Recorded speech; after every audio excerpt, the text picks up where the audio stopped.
नमस्कार बागवान साथियों, हमारे YouTube चैनल पर आपका बहुत बहुत स्वागत है। आज हम एक बार फिर हाजिर हैं आपके द्वारा पूछे गए सवालों का जवाब लेकर। तो बिना देरी किए बढ़ते हैं पहले प्रश्न की तरफ, जो पूछा है अमित बिहाटी जी ने। ये लिखते हैं, भाई मैंने कास्टिक सोडा की स्प्रे की है, अब TSO की स्प्रे कब करूं? अमित जी, आपने कास्टिक सोडा की स्प्रे कर ली है तो बिल्कुल सही समय पर की है और आप TSO करना चाहते हैं। देखें, TSO का मुख्य उद्देश्य होता है स्केल को कंट्रोल करना। यदि आपके बगीचे में स्केल का बहुत अधिक प्रकोप है तो आपको TSO का छिड़काव ऐसे समय में करना चाहिए जब बगीचे का तापमान कम ना हो। अर्थात TSO जो होता है वो ठंड में पौधों पर अपनी फिल्म अच्छे से नहीं बना पाता और ऑयल की फिल्म यदि टूट जाती है तो स्केल पर TSO का कोई प्रभाव नहीं पड़ता, यानी स्प्रे का अच्छा रिजल्ट नहीं मिल पाता। इसलिए ऐसे समय में स्प्रे करें जब तापमान इंक्रीज हो रहा होता है। TSO के लिए फरवरी का महीना सबसे बेस्ट है, उस समय तापमान भी काफी बढ़ जाता है। TSO की फिल्म भी पौधे पर अच्छे से बनती है, जिससे स्केल पर अच्छे से नियंत्रण हो सकता है। और यदि आपके बगीचे में स्केल की ज्यादा प्रॉब्लम नहीं है तो आप TSO को अवॉइड भी कर सकते हैं, क्योंकि आप कास्टिक सोडा कर चुके हैं। यदि स्केल की ज्यादा प्रॉब्लम बगीचे में नहीं है तो थोड़ा बहुत काम कास्टिक सोडे से ही हो जाएगा। अगला सवाल है रमेश जी का। ये लिखते हैं, ताज़ा गोबर डालना चाहिए क्या? देखिए रमेश जी, गोबर की बात करें तो जो गोबर आप पौधे के तौलिए में मिलाते हैं वो ना तो बिल्कुल ताज़ा होना चाहिए और ना बहुत सालों पुराना होना चाहिए। ये बात तो सही है कि ताज़ा गोबर जो होता है उसमें न्यूट्रेंट की मात्रा ज़्यादा होती है, लेकिन ऐसा माना जाता है कि ताज़ा गोबर मिलाने से दीमक इसकी तरफ जो है ज़्यादा आकर्षित होते हैं, जो नुकसानदायक हो सकते हैं। लेकिन यदि आप प्राकृतिक खेती तकनीक द्वारा बागवानी कर रहे हैं तो वहाँ पर ज़रूर ताज़ा गोबर डालने का जिक्र आता है, लेकिन उसके लिए आपको अलग विधि अपनानी होगी। यदि आप ताज़ा गोबर डालते हैं तो आपको गोबर पानी में मिलाकर या घोलकर यूज करना होगा। करने के लिए तो ऐसा बिल्कुल किया जा सकता है, लेकिन यह लंबा प्रोसेस है और इसमें समय भी ज़्यादा लगता है।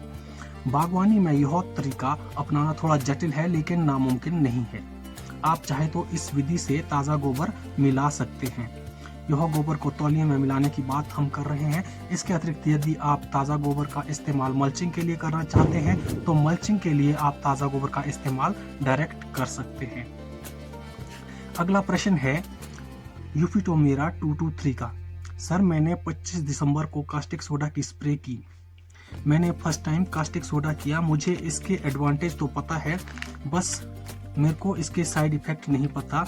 मैंने 1.5 kg पर 200 लीटर डोज डाला है। तो सर, आप मेरे को इस स्प्रे के साइड इफेक्ट बताएं और प्लीज़ ये भी बताएं कि अगर काफ़ी टाइम तक बारिश ना आए तो पेड़ों को नुकसान तो नहीं होगा।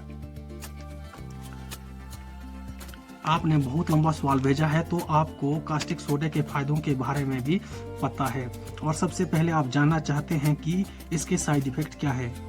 देखें, साइड इफेक्ट, कास्टिक सोडा यानी सोडियम हाइड्रोक्साइड एक प्राकृतिक पदार्थ है, इसलिए इसका प्रयोग नेचुरल फार्मिंग वाले भी कर सकते हैं और केमिकल फार्मिंग वाले भी कर सकते हैं। लेकिन इसके डिसएडवांटेज की बात करें तो इससे सोडियम हाइड्रोक्साइड और क्लोरीन गैस बनती है, इसलिए यदि मनुष्य का शरीर इसके संपर्क में आ जाए तो त्वचा पर गंभीर जलन हो सकती है। यदि छिड़काव करते समय मुंह में चली जाए तो इससे उल्टी, दस्त या पेट में दर्द हो सकता है। खाना खाते समय आपको खाना निगलने में भी कठिनाई हो सकती है यदि वो आपके गले में उतर जाती है। इसलिए इसका इस्तेमाल करते समय सबसे पहले यह सुनिश्चित करें कि आपका पूरा शरीर अच्छे से ढका हो। पौधे में इसके डिसएडवांटेज की बात करें तो पौधे के लिए यह तभी हानिकारक हो सकता है यदि आपने रिकमेंडेड डोज से ज़्यादा इस्तेमाल किया हो। अदरवाइज 2 लीटर पानी में 2 kg से ज़्यादा यदि आप कास्टिक सोडा मिलाते हैं तभी पौधों पर इसकी हानि हो सकती है। आगे आप लिखते हैं कि यदि बहुत समय तक बारिश ना हो तो पौधे को इसका नुकसान होगा या नहीं। जब हम कास्टिक सोडा का छिड़काव करते हैं तो यह पौधे का कलर चेंज कर देता है और यदि उसके बाद बारिश ना आए तो हमें पौधे बिल्कुल काले नजर आते हैं। ऐसा लगता है जैसे पौधे सूख गए हो, लेकिन ऐसे में परेशान होने की बिल्कुल भी आवश्यकता नहीं है, क्योंकि कास्टिक सोडा स्प्रे करने पर रिएक्ट नहीं करता। कास्टिक सोडा तभी रिएक्ट करता है जब बारिश होती है। जब स्प्रे के बाद फिर से यह पानी के संपर्क में आता है तो तभी यह आगे काम करता है। इसलिए आप बारिश आने का इंतजार कर सकते हैं। लेकिन हाँ, यदि आपने अभी प्रूनिंग करनी है और बारिश अभी हुई नहीं है तो ऐसे में आपको पहले पानी का स्प्रे पौधों पर करनी चाहिए और उसके बाद ही प्रूनिंग या पौधे पर अन्य कार्य करने चाहिए। आपने बहुत अच्छा सवाल पूछा था और आपके सुझाने से आज बहुत सारे बागवानों की कंफ्यूजन भी दूर हुई होगी। आशा है आपको आपके प्रश्न का संतोषजनक उत्तर मिल गया होगा और अगली बार जब भी आप प्रश्न पूछें तो अपना नाम और जगह का नाम जरूर बताएं। अगला सवाल है विक्रांत शर्मा जी का। ये लिखते हैं, क्या बोरो मिक्सचर चलेगा कास्टिक सोडा की जगह? जी विक्रांत जी, बिल्कुल चलेगा। आप बोरो मिक्सचर का इस्तेमाल कर सकते हैं, लेकिन यह कॉस्ट में आपको ज़्यादा पड़ सकता है। इसे आप कर सकते हैं 2 kg चूना और 2 kg नीला थोथा 2 लीटर पानी में घोलकर इसका इस्तेमाल किया जा सकता है। और इसका इस्तेमाल करते हुए भी हाथ मुंह शरीर पूरा ढक कर रखना चाहिए। बाकी आप बिल्कुल बेहिचक इसका इस्तेमाल कर सकते हैं। अगला सवाल है शनुक जी का, कास्टिक सोडा के साथ और क्या मिलाना चाहिए? शनुक जी, कास्टिक सोडा के साथ और कुछ भी नहीं मिलाना चाहिए, यह सिंगल ही होता है। अगला सवाल है रिद्धिमा जी का, क्या इसके कोई साइड इफेक्ट भी होते हैं? अगर होते हैं तो क्या? रिद्धिमा जी, आप बोरो मिक्सचर की बात कर रहे हैं और बोरो मिक्सचर के साइड इफेक्ट के बारे में जानना चाहते हैं। देखिए, बोरो मिक्सचर में होता क्या है, चूना और कॉपर होता है।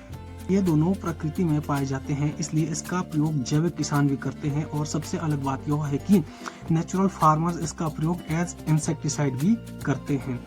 बाकी इसके सारे गुणों से तो आप अवगत ही है। बात करें इसके साइड इफेक्ट की तो रिद्धिमा जी, बागवानी में इसका प्रयोग 3 तरह से होता है, लेप के लिए, छिड़काव के लिए और ड्रेंचिंग के लिए। यदि हम पौधे में रूट रॉट ट्रीटमेंट के लिए इसका प्रयोग करते हैं तो यह जड़ों में लगे रोट को तो काफी हद तक गला देता है, लेकिन इससे हानि यह होती है कि इससे हमारी मिट्टी में मौजूद केंचुए और अन्य मित्र कीट जमीन में पूरी तरह से नष्ट हो जाते हैं। इसमें मौजूद तांबा मनुष्य और पशुओं के लिए भी हानिकारक होता है। यदि पशु या मनुष्य के मुंह में चला जाए तो ऐसे में मौत भी हो सकती है। छिड़काव करते समय शरीर को पूरी तरह ढक कर रखना चाहिए। यदि सेफ्टी से इसका प्रयोग करें तो यह बागवानों के लिए बहुत ज्यादा फायदा देता है। अगला प्रश्न है साहिल नेगी जी का, सर क्या जनवरी 15 को कर सकते हैं कास्टिक सोडा? बिल्कुल साहिल जी, आप कर सकते हैं। इसका प्रयोग पौधों की डोरमेट स्टेज में कभी भी किया जा सकता है, इसलिए इसका अधिकतर इस्तेमाल दिसंबर और जनवरी महीने में ही किया जाता है। अगला प्रश्न है अजय कुमार नेगी जी का, सर क्या प्रूनिंग के बाद भी यूज कर सकते हैं कास्टिक सोडा? जी अजय नेगी जी, यदि आप पहले ही प्रूनिंग कर चुके हैं तो बिल्कुल आप कभी भी इसे इस्तेमाल कर सकते हैं। अगला प्रश्न है बिग थम्स का, पिछले वर्ष गोबर डाला था बगीचे में, इस साल क्या खाद डालें? प्लीज बताएं। प्लांट 12-14 साल के हैं और खाद कब डालें? प्लीज बताएं। देखिए, गोबर तो हर साल आप डाल सकते हैं, लेकिन इसके अलावा आपको कौन सी खाद डालनी चाहिए, इसके लिए आपको सबसे पहले सॉइल टेस्ट करना चाहिए। उसके अकॉर्डिंग ही आपको फर्टिलाइजर का इस्तेमाल करना चाहिए। बाकी आपने पूछा है कि खाद कब डालें, तो इस पर हमारा डिटेल वीडियो है जिसका लिंक आपको आई बटन में मिल जाएगा और वीडियो के एंड में भी आपको स्क्रीन पर मिल जाएगा, आप उसे देख सकते हैं। अगला प्रश्न है शूरवीर खत्री जी का, सर नमस्कार, सेब की प्रूनिंग करने के बाद कौन सी स्प्रे करें? शूरवीर जी, प्रूनिंग के बाद आप कॉपर सल्फेट या कॉपर ऑक्सीक्लोराइड की स्प्रे कर सकते हैं। अगला प्रश्न है गौतम ठाकुर जी का, कटिंग के बाद कर सकते हैं क्या कास्टिक सोडा? बिल्कुल गौतम जी, यदि आपने कटिंग जल्दी कर रही है तो आप अभी इसे कर सकते हैं। अगला प्रश्न है ऋतिक चौहान जी का, सर अगर कास्टिक सोडा स्प्रे के बाद बारिश ना आए तो प्रॉब्लम होती है क्या? ऋतिक जी, अगर स्प्रे के बाद बारिश ना आए तो आपको परेशान होने की कोई आवश्यकता नहीं है। अक्सर ऐसे में बागवान पौधे को काले होने पर परेशान हो जाते हैं, ऐसा लगता है मानो पौधे सूख से गए हो, लेकिन परेशान होने की बिल्कुल भी आवश्यकता नहीं है। कास्टिक सोडा आपने बेशक कर लिया है, लेकिन अपना एक्शन यह तभी करेगा जब बारिश होगी। यानी छिड़काव के बाद यह पौधे का कलर जरूर चेंज करता है, लेकिन इसका कोई साइड इफेक्ट नहीं होता। साइड इफेक्ट तब होता है जब आपने रिकमेंडेड डोज से ज़्यादा इसका इस्तेमाल किया होगा। बाकी चिंता करने की कोई आवश्यकता नहीं है। अगला प्रश्न है रमेश जी का। पत्तियों को सड़ने के लिए क्या आजकल यूरिया स्प्रे कर सकते हैं पूरे बगीचे में, और कितना केजी पड़ेगा? बिल्कुल रमेश जी, आप यूरिया का इस्तेमाल कर सकते हैं। बागवानी विभाग भी अपने शेड्यूल में इन्फेक्टेड लीफ को जो इन्फेक्टेड लीफ होती है उस पर 5% नाइट्रोजन के छिड़काव करने की सलाह देते हैं। 5% यानी एक ड्रम में आप 11 से 12 किलो यूरिया का घोल बनाकर फ्लोर स्प्रे कर सकते हैं। अगला प्रश्न है वेस्टर्न हिमालयाज एक्सपेडिशंस का। बोरो मिक्सचर मेहंदी और स्केल को कंट्रोल करेगा या नहीं? देखिए, बोरो मिक्सचर पौधों में लगी मेहंदी को तो साफ कर देगा, लेकिन बोरो मिश्रण जो होता है वो स्केल पर अपना कार्य नहीं करता है। यदि आपके बगीचे में स्केल की समस्या है तो इसको कंट्रोल करने के लिए आपको अलग से ऑयल स्प्रे का इस्तेमाल करना होगा। अगला प्रश्न है उदय सिंह जी का। कैंकर को भी कंट्रोल करता है क्या कास्टिक सोडा? जी उदय जी, बिल्कुल, यह कैंकर की सफाई करता है। अगला प्रश्न है पंकज काल्टा जी का। कौन सी फॉर्म में करना होता है कास्टिक सोडा? पंकज जी, बागवानी में कास्टिक सोडा का इस्तेमाल फ्लेक्स फॉर्म में किया जाता है। यह लिक्विड पाउडर फॉर्म में भी होता है, लेकिन बागवानी में हम इसकी फ्लेक्स फॉर्म का ही यूज करते हैं। अगला प्रश्न है दिलीप कुमार जी का। ऑयल के बाद स्प्रे कर सकते हैं कास्टिक सोडा की, और कितने दिन बाद करनी चाहिए? देखें दिलीप जी, यदि ऑयल की स्प्रे बहुत जल्दी कर ली है और अब आप चाह रहे हैं कि कास्टिक सोडा की स्प्रे करनी है तो आप बिल्कुल कर सकते हैं, लेकिन तुरंत आप नहीं कर सकते, क्योंकि ऐसा करने से पौधों पर बनी ऑयल की फिल्म ब्रेक हो जाएगी। इसलिए ऑयल की स्प्रे लगभग आप मान के चलो 15-20 दिन के बाद ही इसका छिड़काव करना चाहिए। अगला प्रश्न है नाजिर लोन जी का। We can apply caustic soda spray every year? Yes Nazir ji, if you feel the need you can do it every year. अगला प्रश्न है NCS वेस्टेड का। इसको करने के बाद ऑयल की स्प्रे कर सकते हैं क्या? जी बिल्कुल, कास्टिक सोडा करने के बाद जब बारिश एक बार आ जाए तो उसके बाद सही टेम्परेचर देकर आप ऑयल स्प्रे कर सकते हैं। अगला प्रश्न है निक्की कौशल जी का। कास्टिक सोडा करने के बाद कटिंग कब कर सकते हैं?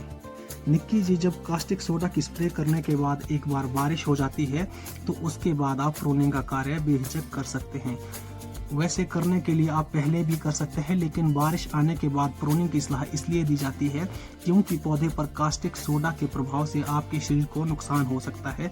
क्योंकि यदि कास्टिक सोडा जब शरीर के किसी भाग के संपर्क में आता है तो उससे वहाँ पर जो मॉइस्चर बनता है तो वहाँ की खाल निकल सकती है। इसलिए सेफ्टी को ध्यान में रखते हुए बारिश को एक बार होने का इंतजार करना चाहिए, या फिर प्रूनिंग से पहले एक बार अच्छे से पानी की स्प्रे बगीचे में करनी चाहिए।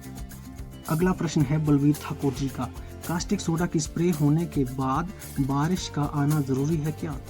अगर नहीं आए तो कितने दिन बाद पानी की स्प्रे करनी चाहिए? बलवीर जी, कास्टिक सोडा की स्प्रे के बाद बारिश का आना जरूरी है।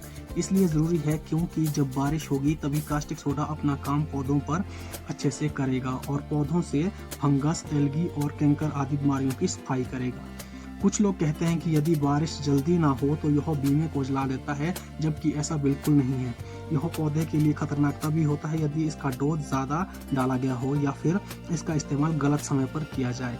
रही बात पानी की स्प्रे की, तो यदि आपने पौधे में प्रूनिंग, पेस्टिंग या कोई और काम करने हैं तो फिर आपको मैनुअली पौधे को पहले पानी से भिगोना चाहिए, उसके बाद ही बाकी कार्य करने चाहिए। अदरवाइज आपको पानी की स्प्रे करने की कोई विशेष आवश्यकता नहीं है। अगला प्रश्न है MST फुटबॉल लरेना का। क्या ये स्केल को कम करता है? बोरो मिक्सचर स्केल को कम करता है? जी नहीं, बोरो मिक्सचर स्केल पर कोई काम नहीं करता है। स्केल के लिए आपको अलग से ऑयल स्प्रे करना होगा।